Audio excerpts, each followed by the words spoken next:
बिहारमध्ये सरकार स्थापनेच्या घडामोडींना वेग. विद्यमान मुख्यमंत्री नितीश कुमार यांनी राज्यपालांची भेट घेऊन सादर केला राजीनामा.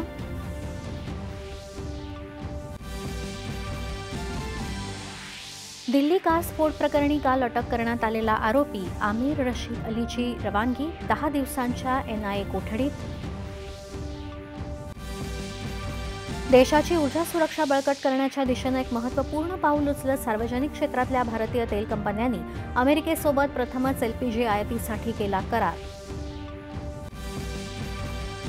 अन्न सुरक्षा आणि पोषण यात बियाणं हा सर्वाधिक महत्त्वाचा घटक असल्याचं सांगत सरकारच्या साथी पोर्टलवर नोंदणी करण्याची केंद्रीय कृषी मंत्र्यांची सर्व कंपन्यांना मुंबईतल्या कार्यक्रमात आवाहन. उत्तम बियाणांचं महत्त्व अधोरेखित करत मुख्यमंत्री देवेंद्र फडणवीस यांचं शाश्वत शेतीसाठी आवाहन.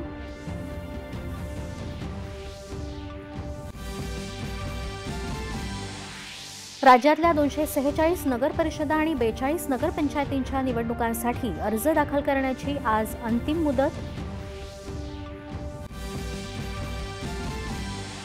संत श्रेष्ठ ज्ञानेश्वर माऊलींच्या संजीवन समाधी सोहळ्यासाठी लाखो वारकरी आळंदीमध्ये दाखल.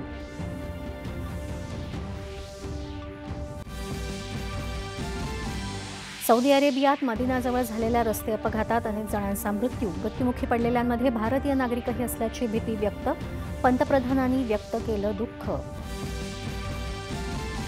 आणि अमेरिकेत सुरू असलेल्या GT open indoor world series स्पर्धेत तिरंदाज कुशल दलालनं पटकावलं सुवर्णपदक. गणेश तिरुमुरुला कांस्य पदक. नमस्कार. एक